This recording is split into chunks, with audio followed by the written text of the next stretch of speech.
Welcome to hub of kids PS. Hello friends, कैसे हैं आप लोग। सबसे पहले तो प्लीज़ मेरे चैनल को लाइक कर दें, सब्सक्राइब कर दें और ज़्यादा से ज़्यादा शेयर कर दें। आज जो मैं कहानी लेके आई हूँ उसका नाम है धोबी का गधा। तो आइए कहानी को शुरू करते हैं। एक दफ़ा का जिक्र है कि एक गांव में एक धोबी रहता था। उसके पास एक गधा था जिस पर वो कपड़ों का गट्ठर लाद कर जाया करता था। कभी कभी वो गधे पर हद से ज़्यादा बोझ लाद देता था कि उससे चला भी नहीं जाता था। धोबी अपने गधे के साथ बहुत ही बदसलूकी और बेरहमी से पेश आता था। वो उसे खाना भी बहुत कम देता था, जिसकी वजह से गधा बहुत कमज़ोर हो गया था। एक दिन गधे को लेकर धोबी नदी पर गया। धोबी ने कपड़ों का गट्ठर उतार कर गधे को एक दरख्त से बांध दिया और खुद कपड़े धोने चला गया। तभी वहाँ एक लोमड़ी गुजर रही थी। वो गधे के पास आई और बोली कि तुम तो बहुत कमज़ोर नज़र आ रहे हो गधे भाई, क्या तुम्हारा मालिक तुम्हारा ख्याल नहीं रखता। गधा बोला, मेरा मालिक बहुत ही जालिम और बेरहम है, वो मुझे मारता है और खाना भी बहुत कम देता है। गधा ये बोलकर रोने लगा। लोमड़ी बोली, मुझसे तुम्हारा दुख देखा नहीं जा रहा है। तुम ये गुलामी की ज़िंदगी छोड़ो और मेरे साथ चलो और आज़ादी की ज़िंदगी गुजारो और अपनी मर्जी से हरी हरी सब्जियां और घास खाओ।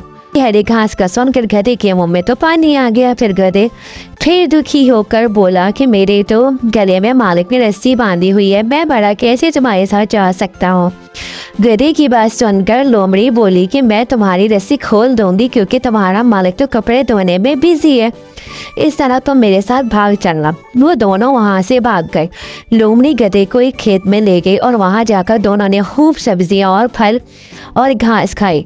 गधे ने खूब पेट भर कर खाया। गधे का जब पेट भर गया तो वो लोमड़ी से बोला कि मेरा अब गाना गाने को दिल जा रहा है। लोमड़ी बोली कि तुम गाना गाओगी तो यहाँ का मालिक आ जाएगा और हमें खूब मारेगा। लोमड़ी बोलती है कि यहाँ से बाहर निकलने के बाद गाना गा लेना। गधा बोलता है कि मुझसे तो अब रहा ही नहीं जा रहा क्योंकि मैं तो रोज़ पेट भरने के बाद अपनी सुरीली आवाज़ में गाना गाता हूँ। जब तक मैं गाना नहीं गा लेता मुझे चैन नहीं मिलता। लोमड़ी उसे मुसलसल मना करती है पर गधा उसकी नहीं सुनता। गधा ज़ोर ज़ोर से अपनी आवाज़ में गाना गाने लगता है। गधे की आवाज़ की वजह से लोमड़ी तो वहाँ से भागकर झाड़ियों में छुप जाती है। गधे की आवाज़ पर खेत का मालिक वहाँ एक डंडा लेकर आता है और खूब गुस्से में बोलता है कि तुम मेरी रोज़ रोज़ सब्जियां खा जाते हो, तभी तो मैं कहूँ कि मेरी सब्जियां कहाँ जाती हैं। आज तो मैं तुम्हें नहीं छोड़ूंगा। और गधे को खूब मारता है। गधा दर्द से चिल्लाने लगता है। खेत के मालिक ने गधे के गले में रस्सी बांधी और उसे घसीटता हुआ अपने घर जाकर बांध देता है। इस तरह गधा फिर से गुलाम हो जाता है। प्यारे बच्चों, इस कहानी से हमें ये सबक मिलता है कि हमें बुरी आदतों से हमेशा बचना चाहिए। कहानी सुनने के बाद मेरे चैनल को लाइक कर दें, सब्सक्राइब कर दें और ज़्यादा से ज़्यादा शेयर कर दें। अल्लाह हाफिज़।